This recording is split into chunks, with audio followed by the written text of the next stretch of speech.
Thanks for joining us on the Weekend Review. I'm Paris Schutz. A city council member loses powerful posts after a testy exchange with his colleague.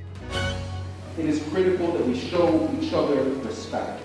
35th Ward Alderman Carlos Ramirez Rosa apologizes for blocking Alderwoman Emma Mitz from a meeting, but not before losing his powerful post as the mayor's floor leader. We are working to right the wrongs of the past. Mayor Brandon Johnson scores big victories on progressive agenda items, including a referendum on a graduated real estate transfer tax to help the homeless and mandatory paid leave for Chicago workers. Chicago Alderwoman Rosana Rodriguez Sanchez courts controversy with divisive from the river to the sea comment about Palestine and Israel.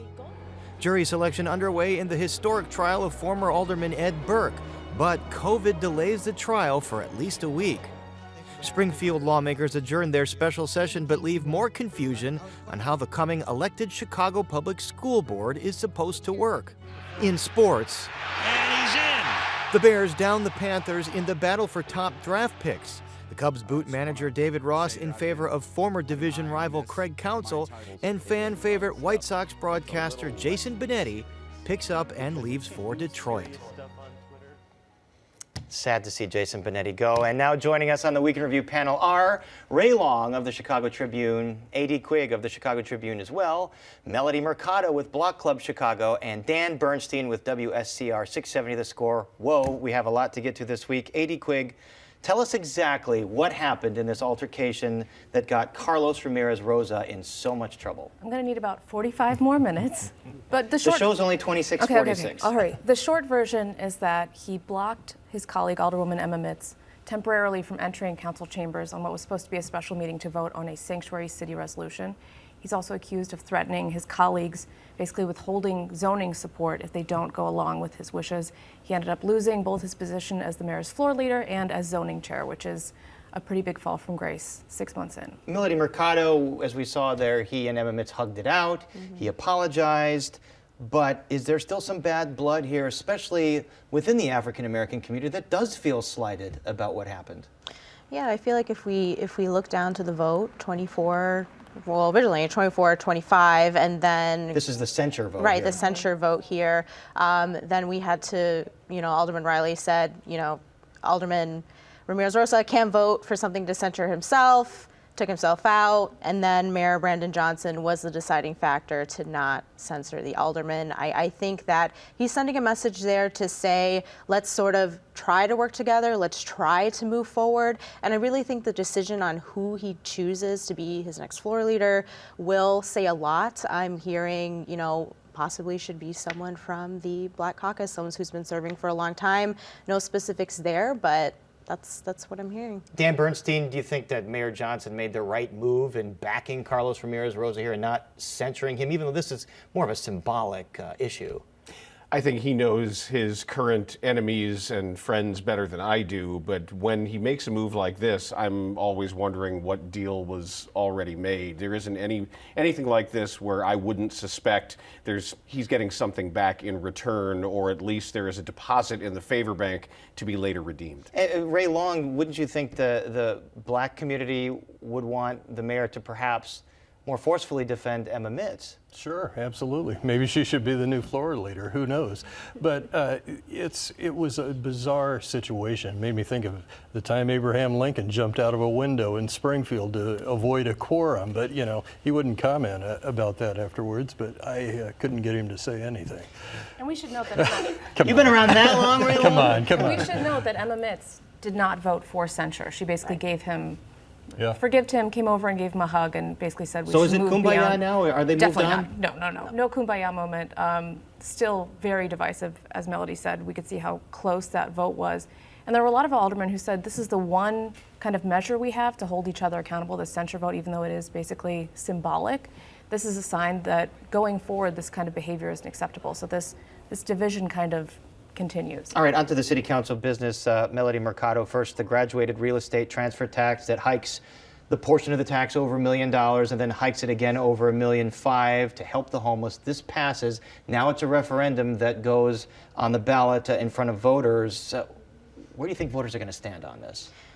Well, I think the fact that it's going to a resolution says that possibly the mayor's office believes that people will vote positively. Because he for could have gone this. two directions. This could have gone to Correct. Springfield, or he could have gone the referendum route. They went the referendum route. Correct. And I think, I think it's too early to say how voters will go, but I think that either way, the city council will still need to finalize the wording of all of this and eventually pass it. And it just seems that we'll see how that goes. Dan Burke, what do you think the generosity of Chicagoans shows through here, and they'll say, yes, we want to hike higher-end real estate transfer taxes to help the homeless? Well, I think that would be a populist move because most voters aren't going to fall into that category that is obviously going to be negatively affected by it. But it's interesting to choose the referendum route because there's one thing that we're learning about politics, even writ large in this country, that decoupling an issue from party affiliation or from personality drastically changes the way it's viewed. If it's not a team sport and it simply becomes, do we want to keep abortion in the Constitution? Yeah.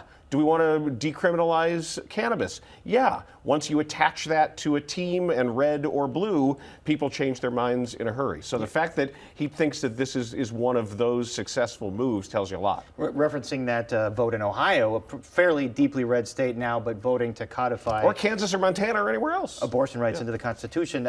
Ray Long, on to the other business. So Chicago workers now will be entitled to at least 2 weeks of paid time off. Do you think businesses now follow through on their threats to pull up the stakes and go to the Well, suburbs? I think that's a long shot. I think there'll be some who will use that as an excuse, but there is an exception for businesses that have 50 or less. So it's not like it's going to hit every mom and pop store or anything like that. The big boys with the big box stores and things like that, they should be able to handle it. A.D. Quigg, back to the whole real estate transfer tax thing. Do you anticipate a big sort of public campaign from real estate interests where there'll be commercials trying to persuade voters to vote against this? We've already seen a group organized by the realtors begin kind of a text and mail campaign. They've already spent $125,000 in the lead up to this not even going on the ballot yet. They've already spent a bunch of money. I think that will continue. We saw after the paid leave vote, they basically said this is the nail in the coffin for the mayor's relationship with the business community. They have raised this kind of money before. They've spent this kind of money in aldermanic races, but whether that can overcome the mayor's message that it's going to be a tax cut on sales for 96% of property sales, yet to be seen. Right, because there's a small little marginal cut on those sales under $1 million to kind of make this more of a populist endeavor and perhaps get more support from folks. I want to move on to this tweet from Alderwoman Rossana Rodriguez Sanchez that we reported on. She quoted this quote, "From the river to the sea, Palestine will be free." This comes after the ADL has called this quote anti-Semitic. Congresswoman Rashida Tlaib from Michigan got censured in Congress in part for using this quote, although defenders say there's nothing anti-Semitic about this quote at all. Do you agree with that? I was always brought up that was an extremely anti-Semitic phrase, specifically, as the ADL has said, because it means very specifically from a specific river to a specific sea, the abolition of Israel as it currently exists. And this is the first time that I'm hearing a new interpretation of it, saying, no, it doesn't mean that Israelis have to be forced out or have to die. It just means that Israel, as we know it, is dissolved. I think that's weak sauce. And I think there's a lot of trauma from both Palestinian American groups and Jewish American groups about what's happening right now, Ray Long. But the alderwoman decided to use this specific phrase that has been in the news, it has courted controversy. Is she trying to court controversy? It's a very difficult way to figure out what is going on in her decision to do that. It clearly had caused problems in Congress. They led to Tlaib's censure, and now we have this alderman who is reigniting the flame here. Maybe she has her own interpretation, but as Dan said, it's been out there for a long time with a much different interpretation. And I do have to acknowledge that Palestinian Americans have told me personally that what they mean by this quote is just a self-determination of the Palestinian people and that everyone should live sort of side by side in this region. But A.D. Quigg, this is not the first time that what's happening in Israel and Gaza has sort of caused a lot of dysfunction in City Council. Yeah, that's right. We had that meeting a few weeks ago where Alderwoman Deb Silverstein tried to pass a resolution in support of Israel, and it descended into chaos essentially. And the mayor had to clear council chambers from dueling protests where folks just couldn't stop screaming at each other. So this is a live wire issue, and tweeting things like this without context makes it that much more difficult to have kind of fulsome conversations about this. There's a lot of reaction to this, and I've more than on any issue I think I've reported on. You want to say something? Yeah, I was just going to say, I think, in my conversations with a lot of people from Palestinian descent, from the river to the sea, a lot of the context included with that, and the Nakba in 1948, lots of Palestinians who were forced to flee their homes. Many people lost their lives. I think if you speak to this Palestinian community, that phrase is speaking to the ability to return to the land where they once lived, be able to live free from being forced to live in very small quarters in Gaza and under military rule, what they consider military rule in the West Bank. A lot of interpretations, as we said, this sets off a lot of trauma, I think, for a lot of folks. Ed Burke, does he have any trauma sitting in court watching prospective jurors get interviewed? Well, right now the biggest trauma is that they've been delayed. They've been delayed for a week, and that's because one of the defense lawyers has tested positive as COVID. So there were some weird questions that were going down in some of the jury selection process. What's your favorite dog? What's your dog? What's your dog's name? Sparky, Fido, Gizmo, Spot. those kinds of things. And I talked to a Is there some psychological profile that folks with a dog named Spot are going to be more sympathetic to a defense? Well, I wondered about that. So I talked to a jury selection guy this week, and he was actually saying, well, if somebody's got an elite type of breed, or if they've got a pet rescue mutt. Fifi. Yeah, well, Fifi may bring some kind of category that somebody wants, and the mutt, Fido, might not. And so, or he might be just what they're looking for. It's hard to translate exactly what they're getting, but they still haven't chosen a jury. They're supposed to come back next Thursday if everybody's well, and then they will supposedly start opening statements then. But they haven't seated a jury. I mean, we still don't know who's going to be on this jury. Right. So who does the defense want versus who the prosecution wants? The prosecution wants Fifi, the defense wants Fido? I'm not sure about that, but I do think that or the other way around. Well, I think maybe we should get them on the line right now. But the reality is that I think that the defense is probably going to look for somebody who has some kind of appreciation for the kind of old school Chicago way of doing things here. I think the prosecutors are going to want somebody who will look at the facts and decide one way or another whether somebody has crossed the line. A.D. Quigg, interesting, the defense wants a court exhibit about the history of Chicago corruption to be taken down. Why ever could that be? Who knows? I like hearing about it as much as possible. Ray helped on a great story with my other Trib colleagues about kind of the history of Chicago corruption, where Burke fits in. I think it's valuable for people to know how business was done, what reforms have been undertaken to change the way that people do business.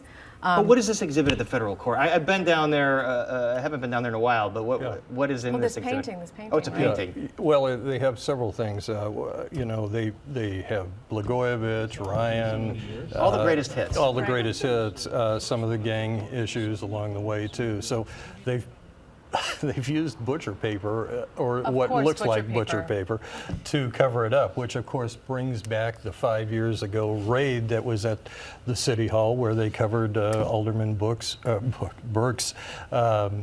finance office, his windows with butcher paper, so that you've got that kind of I guess it's some kind of symmetry there. I remember that exact day and that exact scene, and I remember thinking, is there some kind of construction project going on in here? It was I should have known as a reporter. There was some kind of let's say rearranging going on in there with computers and stuff being taken out of there. Deconstruction. There you go. Dan Bernstein, the feds rarely lose a case like this. Is Ed Burke, all the millions he's spending on a defense, does he have a chance here? I think you always have a chance. I want to see this painting now, because in following the details of this case, it takes so much energy and so much bandwidth, and knowing all of the stories and all of the connections.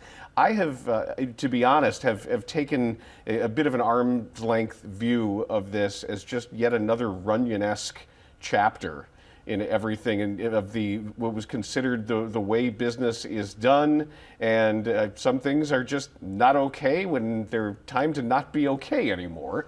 And when you've got wiretap recordings of the statements like, did you bring home the tuna, and things like that. Yes, I mean, I hope whatever movie rights get optioned fall into the right hands. Yeah. Maybe Ed Burke deserves some of the residuals, because he wrote a lot of this script.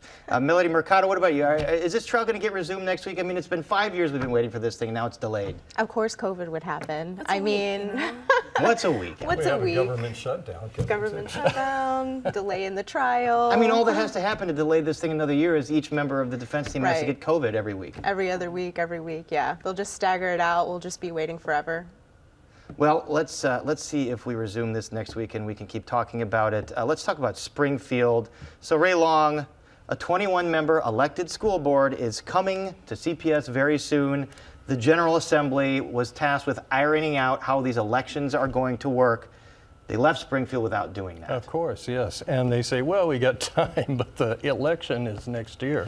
So what they're trying to figure out right now is, should we actually go ahead with the game plan, which was, let's have a half of the council, or of this school board elected, and half of the school board appointed by the mayor. We need to remind viewers, the way this Yeah. law was originally passed is that for the first 2 years of this, starting in 2024, the mayor gets to appoint 11 members, and then voters get to elect 10 members in 10 of these districts, and then 2 years later, they're all elected. Right.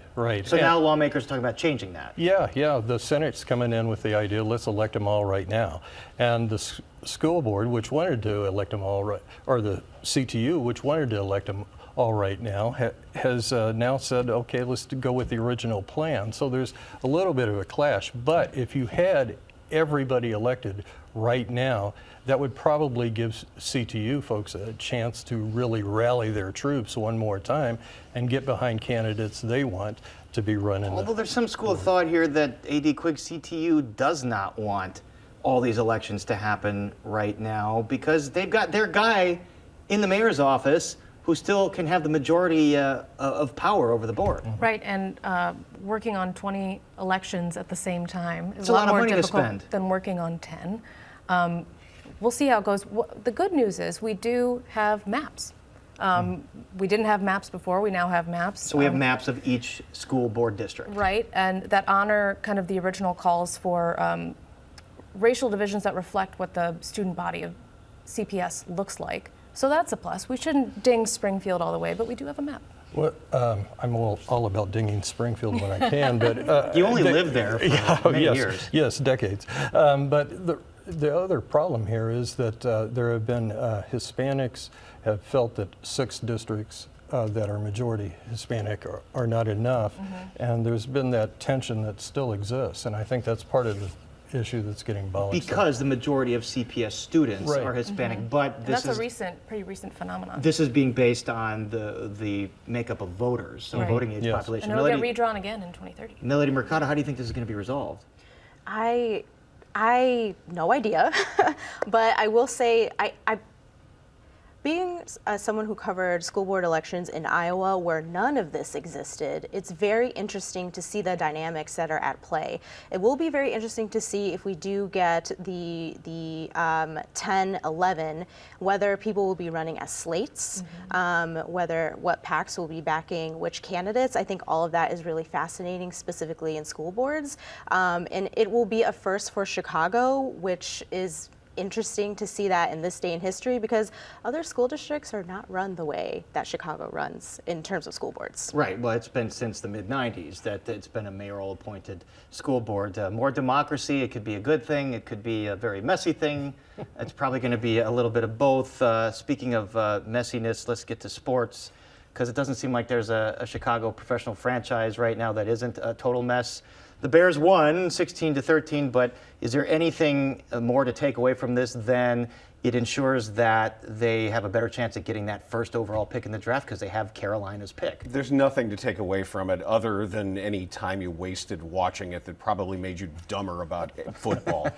It was Thursday night games are generally bad anyway because these players haven't been able to recover from the equivalent of the car crash that they suffered last Sunday, and they're physically just not really ready to play at full strength. But these were two awful teams with two terrible quarterbacks, a broadcast that wasn't really interested in even talking about the game that was in front of them, and I couldn't blame them. Were it not my job, I would have been watching South Park reruns. I mean, like, think of Al Michaels. You're the guy that called like one of the greatest sports moments of all time, USA versus Russia in the Olympics, and now you're calling the Bears and the Panthers on Thursday night. And he shows by his level of interest.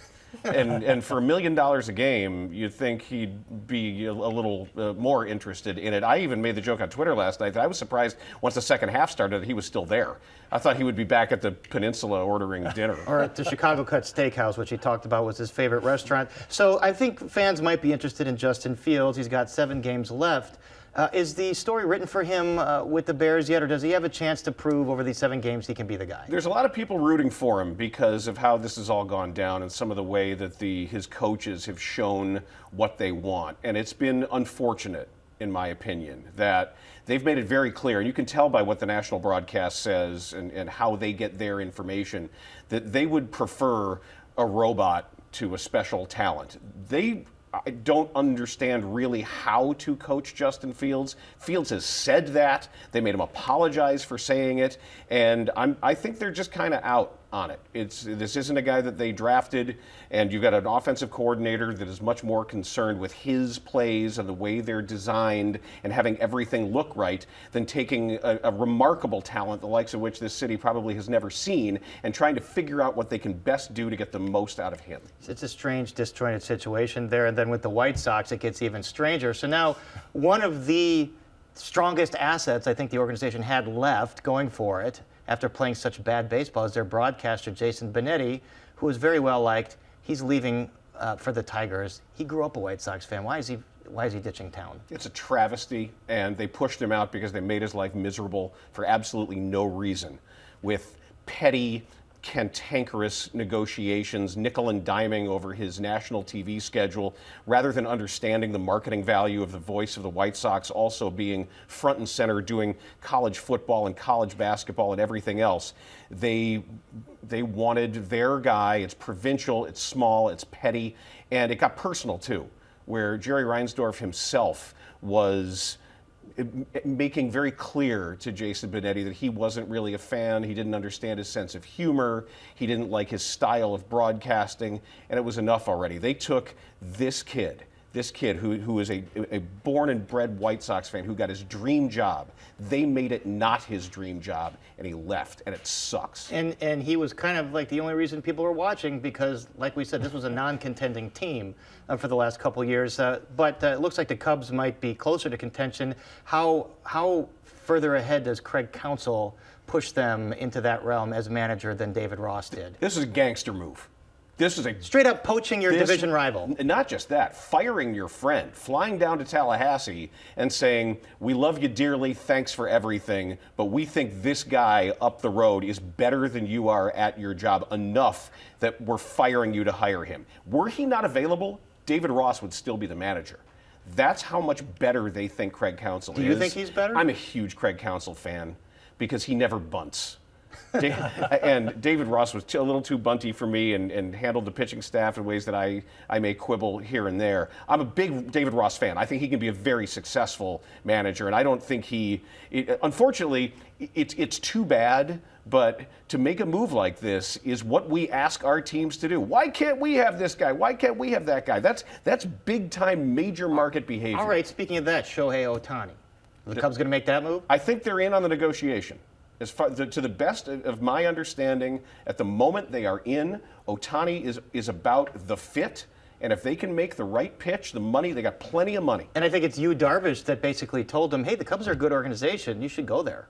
They've got that going for them. It can't hurt. and ultimately it might be the big check, and depending on how quickly he can recover from the UCL reconstruction to be able to pitch is going to determine what the overall value is. But at the moment, they're in. I think it's an amazing time when I have like lifelong Sox fans telling me, you know what, like this is kind of like the straw that broke the camel's, and I might have to pay attention to what's going on the north side. I never thought I'd see that happen. Anyway, we're out of time, so our thanks to Ray Long, A.D. Quigg, Melody Mercado, and Dan Bernstein, and we're back to wrap things up right after this.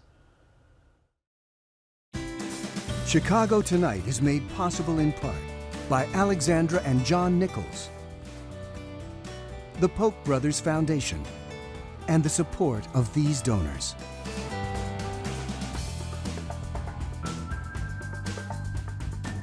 That is our show for this Friday night. Join us at 8 for Chicago Stories, The Rise and Fall of the Mail Order Giants. The film explores the history of Sears, Roebuck, and Montgomery Ward and how they influenced retailers who came after them. You can watch new episodes of Chicago Stories Friday nights at 8 on WTTW and streaming on the PBS app. Explore the website now at WTTW.com/Chicago Stories. Now for the Week in Review, I'm Paris Schutz. Thank you for watching. I hope you have a wonderful weekend. Dan Bernstein, we have to address this Jim Harbaugh thing. Just came down that he's suspended now from the sideline in Michigan. Pending an injunction. So he still gets to coach while this is pending? Well, at the moment, he can't coach on game day. He can coach during the week, but he can't be on the sidelines for the game. Can he be up in the? No, He just can't be in the stadium. Good question, but yeah, he cannot be a game day coach. Is he going to be a future Bears coach? I don't know that Kevin Warren's relationship. Closed captioning is made possible by Robert A. Clifford and Clifford Law Offices, a Chicago personal injury and wrongful death firm that is committed to supporting diversity, equity, and inclusion initiatives throughout the legal profession.